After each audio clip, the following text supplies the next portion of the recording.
TV La Capitale, la chaîne des régions.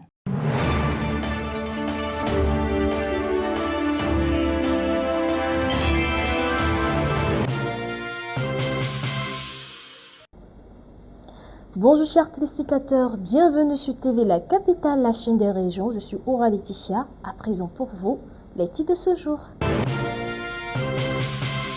Dans la capitale politique de la Côte d'Ivoire, les producteurs des zones forestières unissent leur voix à Yamoussoukro pour débloquer la commercialisation du cacao. Le district autonome offre plus de 1800 pagnes aux femmes à l'occasion du 8 mars.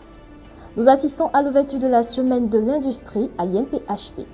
Au-delà de la capitale politique de la Côte d'Ivoire, à Bodokro, dans le volet éducation scolaire, nous assistons à la dotation en tabon à l'école primaire d'Alekrokro, Hongri Kwaku.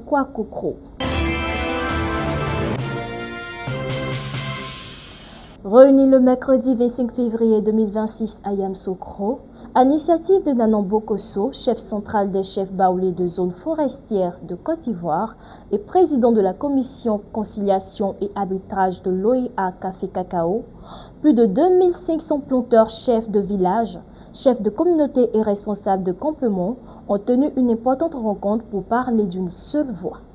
Le reportage de Nesnda. Au cœur des échanges, la rencontre d'une solution durable au blocage observé dans la commercialisation du café et du cacao. Les participants ont d'abord salué les autorités ivoiriennes, notamment le président de la République pour le maintien du prix du cacao fixé à 2800 francs le kilogramme. Un niveau jugé satisfaisant par les producteurs et considéré comme un signal fort en faveur du monde agricole. Toutefois, ils ont révélé que malgré ce prix incitatif, des difficultés persistent sur le terrain. Plusieurs producteurs font état d'un important stockage de fèves dans les magasins, conséquence directe du ralentissement des opérations d'enlèvement et de commercialisation. Nous sommes des planteurs, c'est nous qui travaillons au quotidien le café et le cacao. Voyez-vous, c'est les chefs du village, les chefs de communauté, les chefs des campements qui sont représentés ici aujourd'hui pour parler une seule voix. Nous sommes venus pour s'entretenir, pour que nous puissions avoir une solution à ce blocage de café-cacao. Aujourd'hui, nous avons expliqué pourquoi il y a eu le blocus. Nous avons expliqué à nos parents pourquoi il y a eu le blocus. Face à cette situation, les producteurs ont plaidé pour l'adoption de mesures appropriées afin de faciliter l'écoulement des stocks et permettre une reprise normale des activités commerciales. Ils ont exprimé leur volonté de collaborer avec les autorités compétentes et les acteurs de la filière pour restaurer la fluidité du marché. Quand nous savons que les pays limitrophes, comme le Ghana par exemple, qui travaillent en collaboration avec la Côte d'Ivoire, ils ont dit le prix. Hier, pas plus tôt qu'avant-hier, ils se sont réunis, ils se sont compris et ils ont eu à fixer un nouveau prix afin de pouvoir évacuer leurs produits. Nous demandons à l'État de Côte d'Ivoire de prendre une décision courageuse parce que nous souffrons. C'est le cacao, il faut qu'il prenne une décision courageuse afin de pouvoir évacuer nos produits. Quand vous marchez, à un moment donné, vous pouvez trébucher. C'est ce qui est arrivé, il faut surmonter. Et nous sommes prêts ensemble pour pouvoir surmonter. C'est ce que les parents ont exprimé tout à l'heure. Au thème de la rencontre, les participants ont réaffirmé leur attachement à la paix sociale dans les zones de production. Ils se sont engagés à accompagner toute initiative visant à normaliser la commercialisation du café et du cacao en Côte d'Ivoire. À l'occasion de la 49e édition de la Journée internationale des droits des femmes, célébrée le 8 mars de chaque année en prélude de la célébration, le district autonome de Yamoussoukro vient de poser un important geste de solidarité en faveur des femmes ce jeudi 26 février 2026. Avec la remise de plus de 1800 pagnes à 34 associations féminines. Ce dont est une initiative du ministre-gouverneur du district autonome de Yamoussoukro, Augustin Thiam, qui prélude ainsi une tradition annuelle de soutien aux femmes du district. Le reportage de Soro Estelle. À travers ce geste, le ministre-gouverneur réaffirme son engagement en faveur de la promotion et de la valorisation des droits des femmes. Il a souligné que celle-ci constitue un pilier essentiel du développement économique et social et qu'il demeure indispensable de renforcer leur autonomisation ainsi que leur participation active dans la vie publique. Vous investissez dans la dans la stabilité des foyers, dans l'éducation des enfants et dans la prospérité durable de toute la communauté. Recevez donc, Monsieur le ministre gouverneur, l'expression de notre profonde gratitude et de notre reconnaissance renouvelée. Soyez assurés que nous ferons un usage judicieux et responsable de ces dons. Placée sous le thème « Droit, égalité et autonomisation de toutes les femmes et jeunes filles », cette commémoration instituée officiellement par l'ONU en 1977 constitue un moment privilégié de réflexion sur les conditions féminines, les acquis en matière de droits et les défis. Je pense que aider les femmes, c'est un grand apport au niveau intellectuel, au niveau spirituel, dans notre effort général de développement. Ne pas intégrer les femmes dans le développement, c'est comme si vous voulez fonctionner qu'avec 50% de votre cerveau. Elles sont une autre partie de la Côte d'Ivoire et il n'y a pas de développement humain, de développement possible sans développement du capital humain. Et le développement du capital humain passe nécessairement par les femmes. Avant que l'enfant n'aille à l'école, pour y être instruit, il est d'abord éduqué par sa mère. Et c'est sa mère qui forme le futur citoyen. C'est la mère qui lui apprend les codes de base du comportement de l'enfant en société, en famille, en société scolaire, en société universitaire, en société professionnelle. C'est la mère souvent qui inculque à ses enfants le code des biens et des interdits, de ce qui est permis, de ce qui n'est pas permis. La récompense, c'est souvent la mère qui la donne. Le réconfort, c'est souvent la mère qui le procure à l'enfant. Donc pour moi, aider les femmes, c'est pas aider un individu, c'est aider une famille. Et aider une famille, c'est aider à la structuration même de la société. Donc mon engagement auprès des femmes est total. Et je rêve, je l'ai dit dans mon intervention tout à l'heure, je rêve d'une société où il n'y aura plus de journée internationale du droit de la femme. Parce que simplement, la femme sera arrivée à une égalité totale en termes de droits vis-à-vis de l'homme. Et tout ce que nous pouvons dire, c'est de lui dire merci. Merci pour ces dons que nous avons reçus. Merci pour cet amour qu'il a pour les femmes du district autonome de Yamoussoukro. Pour cette 49e édition, un accent particulier sera mis sur l'accès des femmes à la justice, à la protection juridique des femmes et des jeunes filles, ainsi qu'à la lutte contre l'impunité face aux violences basées sur les genres, des enjeux majeurs pour l'édification d'une société plus équitable et inclusive.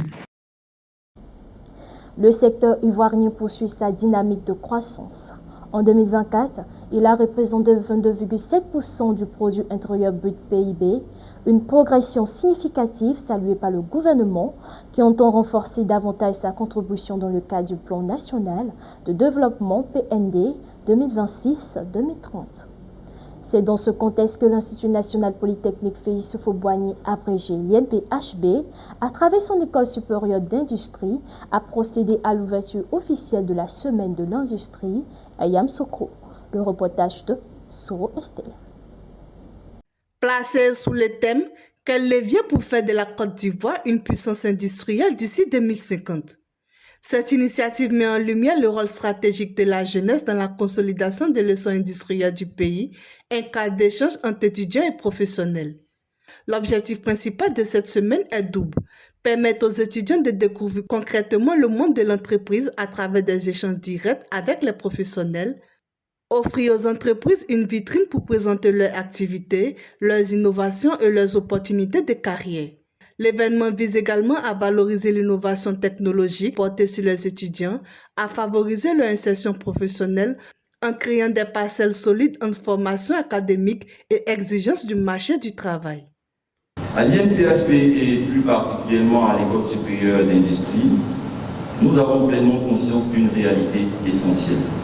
L'avenir ne se subit pas. Elle se prépare avec méthode. Elle se prépare avec lucidité et elle s'optimise avec discipline. À l'image d'un processus industriel rigoureusement maîtrisé et structuré. Chers étudiants, nous ne sommes pas la génération de l'attente, nous sommes celle de la responsabilité. Si nous aspirons à une industrie performante demain, alors nous devons incarner l'excellence. Si nous ambitionnons une Côte d'Ivoire compétitive en 2050. Alors, notre engagement débute, ou du moins doit commencer aujourd'hui.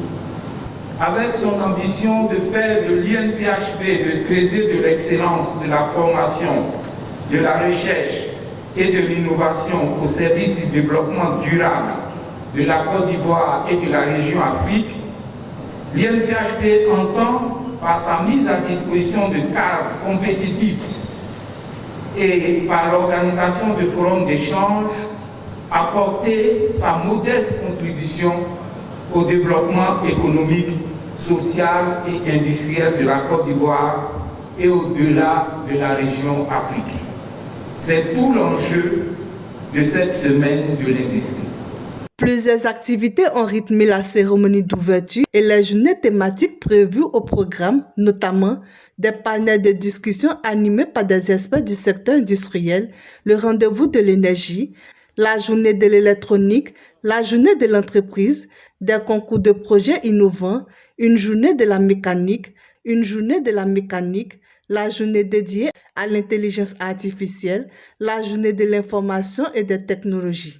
L'initiative bénéficie du soutien du ministère du Commerce, de l'Industrie et de l'Artisanat pour que cette semaine de l'industrie constitue un levier essentiel de développement économique et social. Ainsi, la semaine de l'industrie à l'INPHB s'impose comme un rendez-vous stratégique contribuant non seulement à l'ambition d'émergence industrielle du pays, mais également à la promotion d'une jeunesse qualifiée, innovante et résolument tournée vers l'avenir.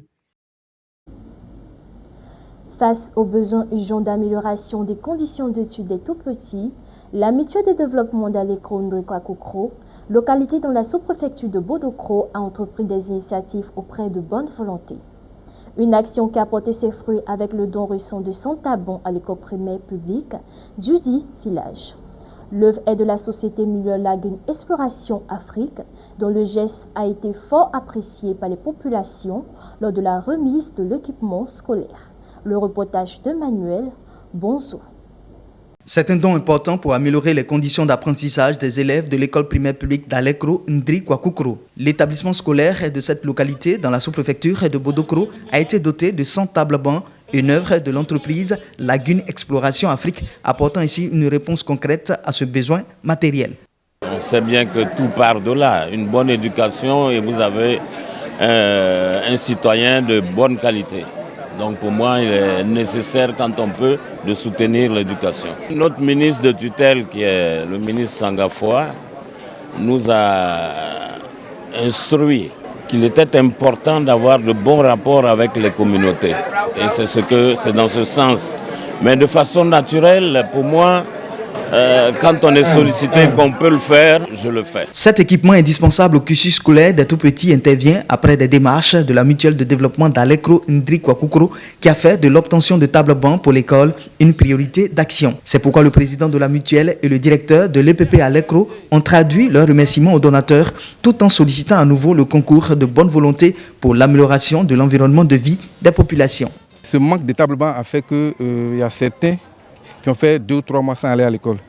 On a pu regrouper les élèves de CP1 dans une autre école pour pouvoir leur permettre, mais le nombre pléthorique faisait que c'était tout difficile pour les enseignants. Donc on pense que ce don-là va vraiment aider nos jeunes frères à pouvoir amorcer de bonnes études. On avait demandé 30 bancs en urgence pour sauver les meubles, mais il nous a donné 100. Donc je pense que c'est déjà une bonne chose. J'ai un effectif de 296 et j'ai en moyenne au moins 40 bancs. En termes de résultats, ça joue beaucoup sur les enfants. On pousse un ouf de soulagement. L'arrivée des 100 tables bancs fait que maintenant je peux travailler tranquillement.